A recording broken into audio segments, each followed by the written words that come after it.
Welcome to episode 129 of the Family Answer Man podcast. Today, we are looking at how science and Christmas and your faith all align and how you can share it from a biblical worldview here on the Family Answer Man podcast. I'm David Orgis, and I am your host. I'm joined by Dr. Mark Crosby.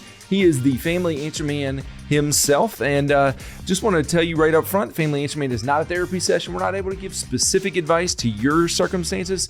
We do believe that mental and spiritual health are really, really important. So if you have more questions, please seek professional counsel for your circumstances. Before we get started today, if you would go ahead and hit that notification bell, you will never miss an episode of the Family Answer Man. And as always, if you're listening on a podcast, if you will rate us and review us, that helps us out a lot. You can also help join in building the Family Answer Man community by inviting your family and your friends to join you on a journey of having stronger, healthier, happier families.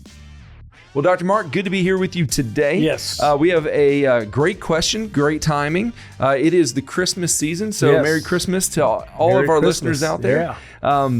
And if we have somebody that is has been listening to the show, I know we have conversations with people, and they listen to the show, they're engaged with the show, they love the show, and they will sometimes tell us, oh man, I've always wanted to write in a question, but I just never have. Right. We would love to hear y'all's questions. You can send those in, familyanswerman@liveoak.church. That's our email address. Best way to get in touch with us and get us those questions, familyanswerman@liveoak.church. And we have a Christmas theme episode for Christmas week. It is Christmas week. Yes. And so this should be fun. Yeah. Do you have any favorite traditions with your family for Christmas? Wow. I mean, traditions have been a wonderful part of our family, and of course they've changed as the family changes. I mean, years ago, we would go to my in-laws, for Christmas, and it was always a great time. All the kids would come together, all the cousins, if you will, and we'd have a great time, great food, Of course, I gave my kids Nerf guns almost every Christmas, and we'd go outside. Good choice.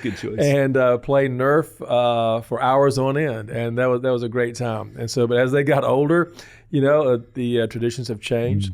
So now things are a little more quiet as the kids are older. But now there's grandkids that come in. Of course, we have a great time with them. We like to have a bonfire. We love to watch Christmas movies. We love, of course, just the amazing food that our family is able to prepare. And so we have a great time just getting together and just being together. Again, bonfires, Christmas movies, great dinners, and then sometimes just getting away, getting outside, and just enjoying just being together. I love it. Yeah. And you've been a pastor for over 30 years. Over 35 years. 35 years. And one of the things that is every pastor's tradition is to host a Christmas Eve service. Yes, we do. And we have hosted many here at our church. Yes. And every Christmas Eve, I know you have for years and years preached about the coming of Christ. Right. And that is it's not just a tradition, it is the central aspect of everything that we do around Christmas. And so I think the question that came in today is a perfect question for us to answer about the most important Christmas tradition that we all have, which is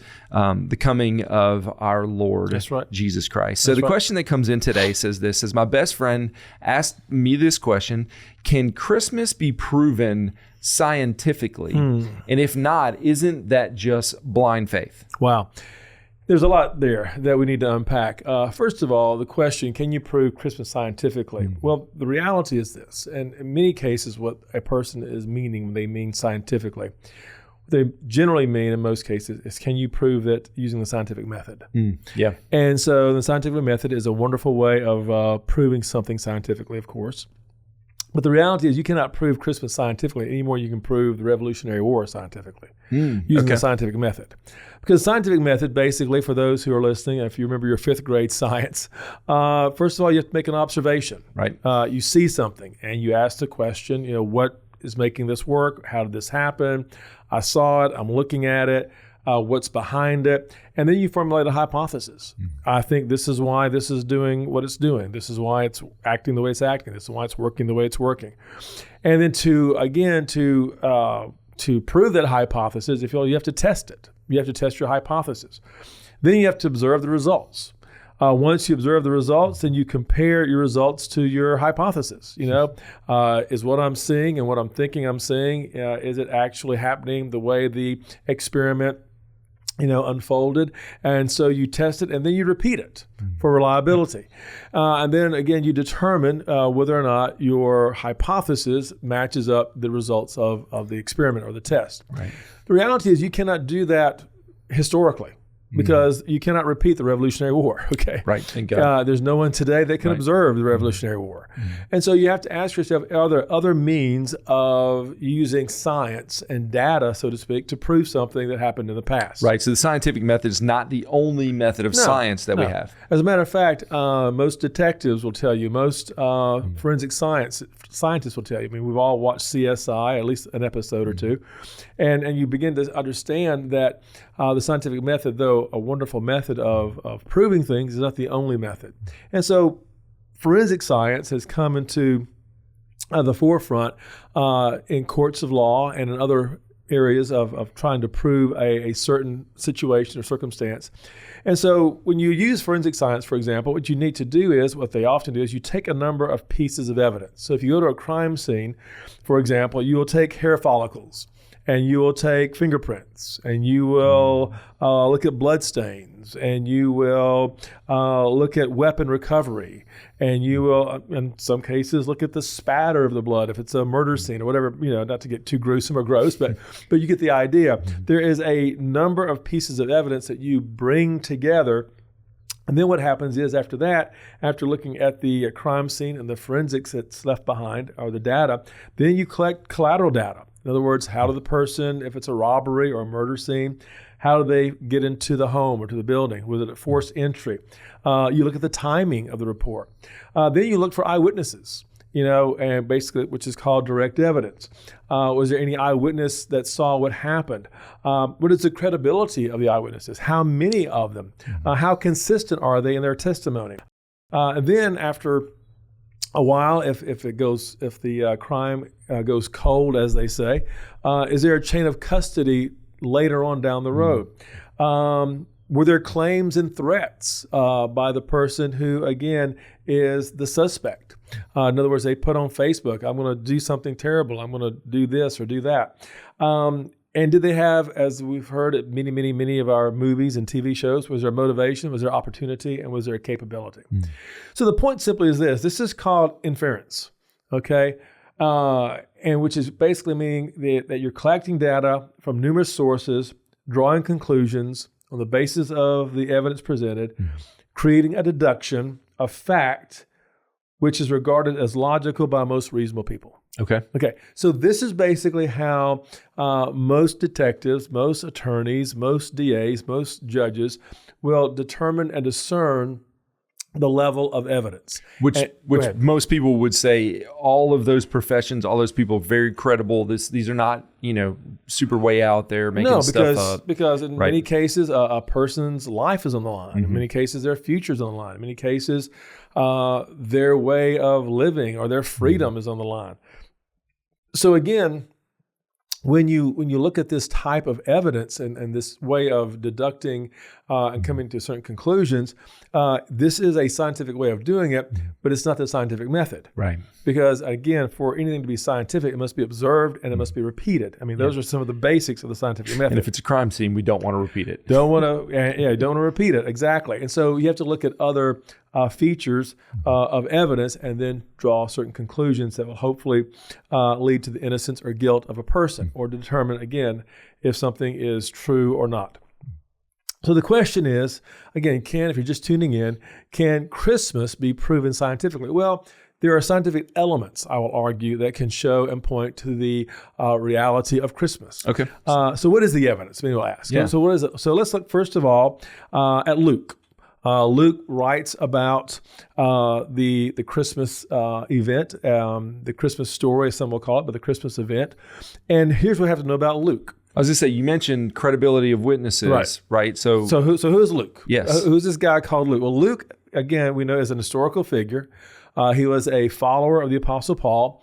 He was a physician by trade, and we know this through credible documentation. And not only that, but here's what we know about Luke.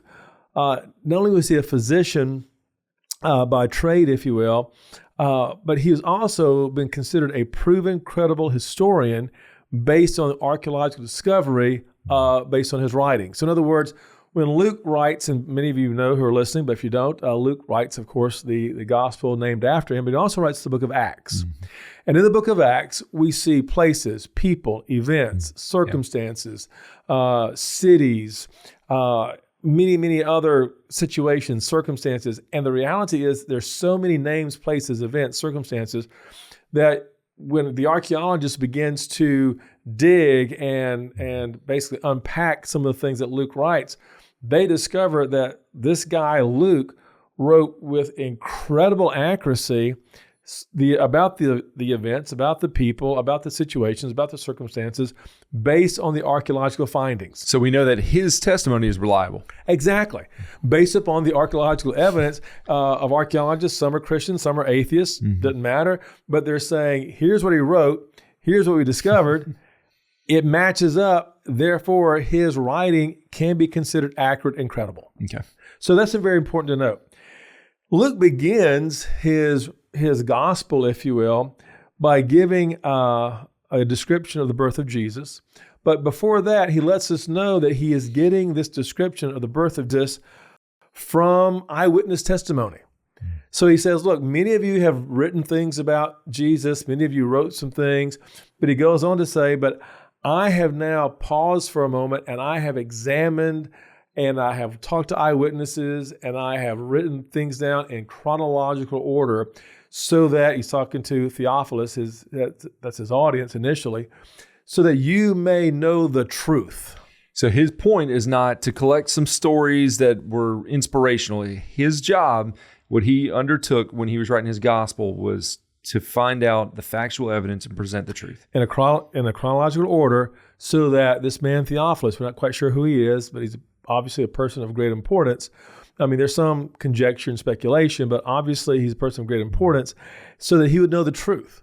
And so Luke basically is the investigative reporter of his day. He talks to eyewitnesses. He talks to people, obviously he's involved with Mary. He talks with Mary. Obviously he talks to John, who again, perhaps had the care of Mary. So he's talking to eyewitnesses and he's getting the story. He's getting the backstory. And so he gives us lots of details, lots of information. He tells us things like, for example, why was Jesus wrapped in swaddling cloths? Well, first of all, that was a custom of that day. So that little baby's limbs, if you will, initially could be strong and intact, and they would feel more secure. And so he says things from a physician's perspective that Matthew, Mark, and John often miss. The point is this. When Luke writes his gospel or his account of Messiah, he names people and places. For example, Luke mentions Caesar Augustus. We know that Caesar Augustus is the grandnephew of Julius Caesar.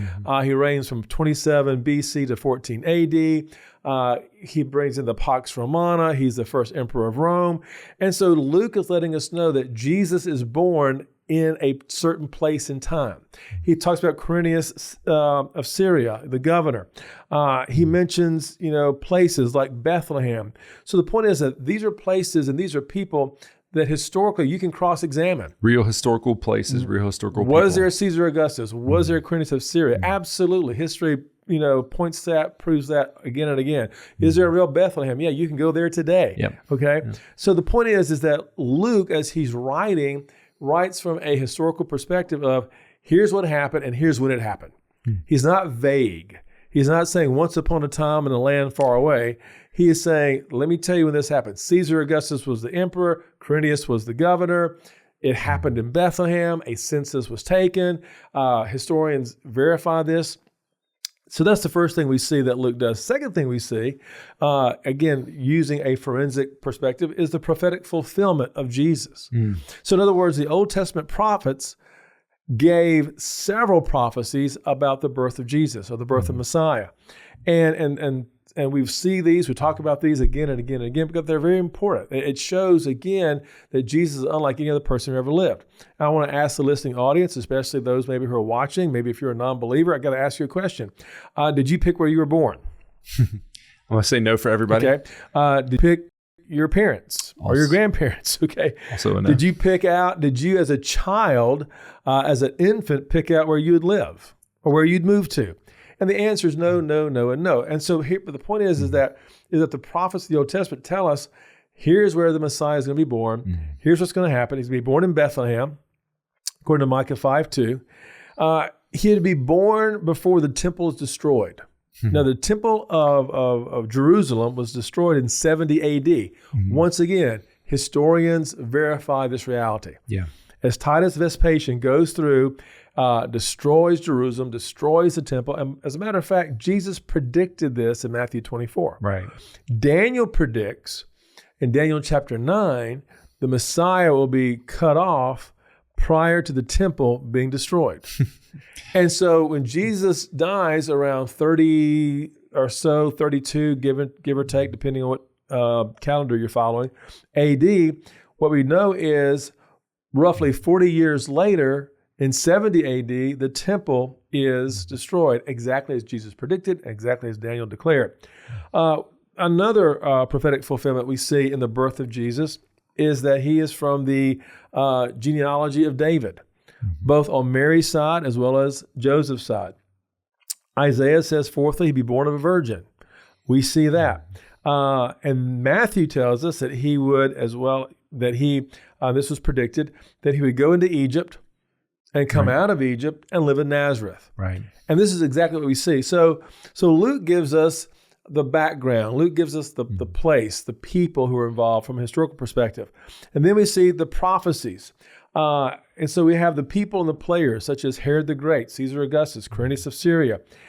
And all of this basically, and all these people, by the way, are proven players in history, corroborated by other sources and archaeological findings. Right, not just in the Bible. They are in the Bible, but they are also in other historical records. And they're in scientific archaeological findings, peer-reviewed articles, these names, these people, these events, these circumstances that are all taking place at the time of the birth of Messiah.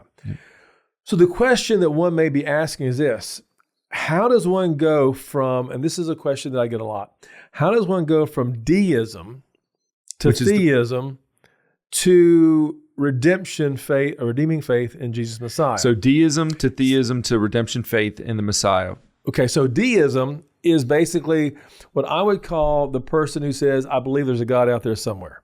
Okay? In other words, or some would say, I believe in a higher power. Right. Or I believe in some sort of creative energy or force. In other words, they know that something had to begin all this. Right. It's not enough to just say, oh, it just happened. Right. There's a causal agent, but causal agent, right. That's it. And it's out there. Right. And this is why a lot of atheists today have conceded. Now, not the guy down the street who hates everybody, who's the atheist and he thinks he's smarter than everybody. Not that guy.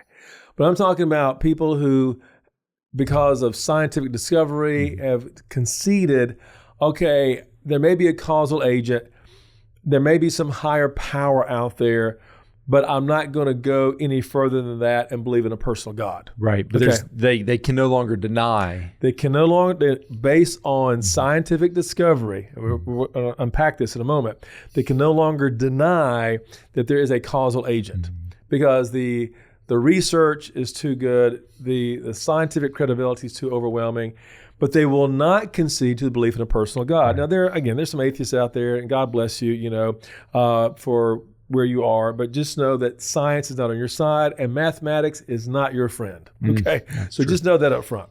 But theism is a belief in a personal God. Theism is, and then redemptive faith in Messiah is the ultimate hope and desire. Yes. So here's the question: how does one go from deism, theism to redemptive faith? So just real quickly, we've done this before in other programs, so as a refresher for some, I just want to take a brief moment for those of you listening to look at the four major discoveries of science in the past 100 years that point to the scientific accuracy of Christmas. Okay. So if you're just tuning in, checking us out, we're talking about science, Christmas, and your faith. So real quickly, four major discoveries in the last 100 years that points, again, to our faith in Messiah and our faith basically in the historical event called Christmas.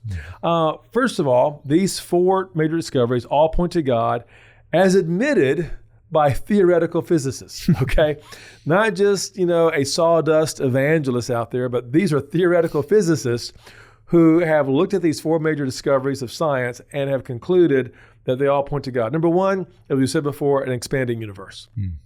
11 passages in the Bible speak to the reality of the universe expanding. Job, Isaiah, the Psalms and others point to the fact that there is an expanding universe. The Hubble telescope tells us that. Other scientific discoveries have observed that indeed our universe is expanding. So if you want something scientific, the observation is our universe is expanding exactly as the Bible foretold, throughout the Word of God. So again, because here's the reality real quickly. If the universe was not expanding, life on this planet could not exist. Right. Okay. That's the first thing. Second thing, and again, we could unpack that for hours, but that's just a brief. Number two, which means this: the universe had a beginning. The universe had a beginning. There is not a physicist out there, an astrophysicist out there, that would put his credibility, his reputation on the line by saying that the universe did not have a beginning. Space, time, matter, energy all had a beginning. And the amazing thing is they all came into existence at the exact same time. Simultaneous, that's right. Which is exactly how our Bible begins. In the beginning, God created the heavens and the earth, which means, again, a creator or a causal agent, as scientists like to reference or refer, must exist outside of space, time, matter, and energy. So again, our faith is the only faith that says that our Creator is transcendent, which means outside of space, time, matter, and energy, which is what you would expect. Because anything that comes into existence inside of space, time, matter, and energy had a beginning. Yeah. So God has no beginning because He is outside of space, time, matter, and energy. And again, this is according to three physicists who spent about 10 years researching the expanding universe, Bourdais, Vilenkin, and Guth, that's their names, and they came up with several space-time theorems pointing to the fact that there must be a causal agent outside of space, time, matter, and energy. That was the second discovery. The third one, of course, is dark energy. That was discovered in 1999. It is embedded, dark energy is that substance that's embedded in the space surface of the universe. That is what fuels the expansion of the universe. And here's what's so amazing. It has been discovered that it is so fine-tuned. It is fine-tuned. Now, for most of you, this will mean nothing, but bear with me. This is fine-tuned to 10 to the 122nd power. It's just absolutely mind-boggling. That number, by the way, 10 with a 122 zeros after it, that's what that means. 10 with 122 zeros after it, that number is bigger than the number of protons in the universe. You can't comprehend it. So if you think it's not big enough, just here's a challenge. Go write that down. Write all the numbers and see how long that takes. That's the number of, again, that number is larger than the number of protons in the universe. Here's the point. What do you mean by fine-tuned? It means simply this. It means this. Think of driving the most sophisticated machine the world has ever created, okay? Or let's just kind of bring it down a little bit. Let's suppose you're driving a Lamborghini. Okay? All right, let's go. Let's take the Lambo. And one piece of dust lands on that Lamborghini and it stops it in its tracks. You would say that Lamborghini is so fine-tuned that one drop of dust stops it. You get the picture? Yeah. That's what we mean by being so fine-tuned. Our universe is fine-tuned to such a degree that there's absolutely no way that dark energy could come into existence by chance. Okay. The next is DNA, of course, the code of life. We talked about that. Information requires intellect. So here's the point we're making. At Christmas, we realized that God came down to our level. The Emmanuel, God with us. C.S. Lewis, that great scholar from Oxford and Cambridge, said that Jesus is either the greatest liar who ever lived, he is a lunatic, crazy man, or he's the Lord of all of heaven and earth. He says you cannot put him in any other category. He's either liar, Lord, or liar, lunatic, or Lord. And when you look at who he is and what he did, when Jesus came into the world, he declared these things. He said, number one, I have come down from heaven. Now, when we say where we're from, we may say we're from Texas or Mississippi or Alabama or Louisiana, but rarely do we ever say we're from heaven, okay? Jesus comes along and says, I have come down from heaven. And if you show up somewhere and someone says, well, son, where are you from? And you say, well, I'm from heaven. They're going to look at you a little weird or strange way.